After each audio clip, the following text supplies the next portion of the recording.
నమస్తే, నేను వెల్లి Chakradhar. Welcome to my channel. ఇవాళ మనం న్యూ ఇయర్ వస్తుందండి. న్యూ ఇయర్ 2025లో డబుల్ ధమాకా పిఎంఎస్ చూద్దాం. యాక్చువల్గా ఏంటంటే పిఎంఎస్ అనేది ఏంటంటే పోర్ట్ఫోలియో మేనేజ్మెంట్ సర్వీసెస్ అండి. మనకి ఎట్లా కావాలి అంటే అట్లా మన పోర్ట్ఫోలియోని డిజైన్ చేసుకోవడమే పిఎంఎస్ అనేది. సో దీనికోసం మనకు ఇష్టం వచ్చిన పేరు పెట్టుకోవచ్చు. సో ఈ పేరులోనే ఉంది డబుల్ ధమాకా అని. అంటే చూద్దామండి. ఈ పిఎంఎస్ వచ్చి మనకు తెలుసు అందరికీ కూడా 50 lakhs అనేది మినిమం ఇన్వెస్ట్మెంట్. సో ఇట్లాంటి 50 lakhs మినిమం ఉన్న ఇన్వెస్ట్మెంట్లో మనం బ్లూ చిప్లో 25 lakhs ఇన్వెస్ట్మెంట్ చేయొచ్చు. అలాగే మల్టీ క్యాప్లో కూడా 25 lakhs ఇన్వెస్ట్మెంట్ చేయొచ్చు. ఇక్కడ చూడండి, బ్లూ చిప్ అనగానే మీకు తెలుసు క్వాలిటీ స్టాక్స్ ఉంటాయి. లైక్ హిందుస్థాన్ యూనిలివర్ కావచ్చు, TCS, Infosys, HDFC bank, ICICI bank లాంటివి. అలాంటి కంపెనీస్, ఒక స్ట్రాంగ్ కంపెనీస్ ఏవైతే ఉంటాయో అవి బ్లూ చిప్ కేటగిరీ అంటాం. అలాగే మల్టీ క్యాప్లో వచ్చి మీకు large cap, mid cap and small cap కాంబినేషన్లో వస్తాయండి. అందులో కూడా ఒక 25 స్టాక్స్ అనేది వాళ్ళు తీసుకుంటారు, the best of the best stocks. చూస్తే మీకు ఫీజు వచ్చి బ్లూ చిప్లో అయినా సరే 2.5% ఉంటుందండి మనకి మేనేజ్మెంట్ ఫీజు. అలాగే మల్టీ క్యాప్లో కూడా 2.5 ఉంటుంది. సో ఓవరాల్గా మనకి 2.5 అనేది పడుతుంది. అలాగే చర్నింగ్, ఈ బ్లూ చిప్ స్టాక్స్ ఏవైతే ఉన్నాయో, ఈ క్వాలిటీ స్టాక్స్ ఏవైతే ఉన్నాయో అవి ఊరిని చర్న్ చేయరండి. ఇయర్లీ వన్స్ చర్న్ చేస్తారు. చూడండి, నిఫ్టీ 50 మనకు అందరికీ తెలుసు. నిఫ్టీ 50లో ఒక 50 టాప్ కంపెనీస్ ఉంటాయి. అట్లాంటి టాప్ కంపెనీస్ ఉన్న నిఫ్టీ 50లో నుంచి కూడా the best of the best 20ని తీసుకుంటారండి. సో అట్లా బెస్ట్ తీసుకున్న 20 స్టాక్స్లోనే వాళ్ళ ఇన్వెస్ట్మెంట్ జరుగుతుంది. సో మనం ఎప్పుడైతే క్వాలిటీ స్టాక్స్ తీసుకున్నామో అలాంటి క్వాలిటీ స్టాక్స్ని మనం ఊరికి చర్న్ చేయాల్సిన అవసరం రాదండి. సో ఇయర్లీ వన్స్ మాత్రమే చర్న్ చేస్తారు. అది కూడా ఆ 20 స్టాక్స్లో కూడా కేవలం మార్చేది ఓన్లీ ఒక 3 or 4 స్టాక్స్ ఉంటాయండి. అంతేగాని మొత్తం 20 స్టాక్స్ మార్చరు.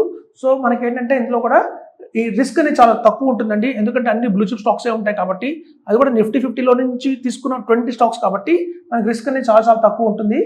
అలాగే చర్నింగ్ వచ్చేసి మనకి మల్టీ క్యాప్లో వచ్చి 4 times per annum చేస్తారండి. సో మల్టీ క్యాప్ అనగానే తెలుసు మీకు, మనకి small cap, mid cap, large cap అన్నీ కూడా వస్తాయి. సో అన్నింటిలో కూడా మనకి ఏంటంటే టైం టు టైం ఒక క్వార్టర్లీ వాళ్ళ రిజల్ట్స్ వస్తుంటాయి. దాని ప్రకారంగా చర్నింగ్ జరుగుతుందండి. కొంచెం చర్నింగ్ ఎక్కువ జరుగుతుంది కాబట్టి కొంచెం మీడియం రిస్క్ ఉంటుంది అందులో. సో మీకు రిటర్న్స్ వస్తే హై ఉంటుందండి. మనం మల్టీ క్యాప్లో వచ్చి మనకి స్మాల్ క్యాప్, మిడ్ క్యాప్ కూడా యాడ్ అయింది కాబట్టి హై ఉంటుంది రిటర్న్. అలాగే మనకి బ్లూ చిప్లో వచ్చి మనకి రిటర్న్ వచ్చి మీడియం రిటర్న్ ఉంటుంది. అలాగే డివిడెండ్ ఇన్కమ్ చూడండి, మనం చెప్తుంటాం పిఎంఎస్లో మ్యూచువల్ ఫండ్స్ అంతా కంపేర్ చేస్తే మ్యూచువల్ ఫండ్స్లో కంటే కూడా పిఎంఎస్ ఎక్కువ మొగ్గు చూపిస్తున్నారు. ఎందుకంటే కనుక డివిడెండ్ ఇన్కమ్ వస్తుంది.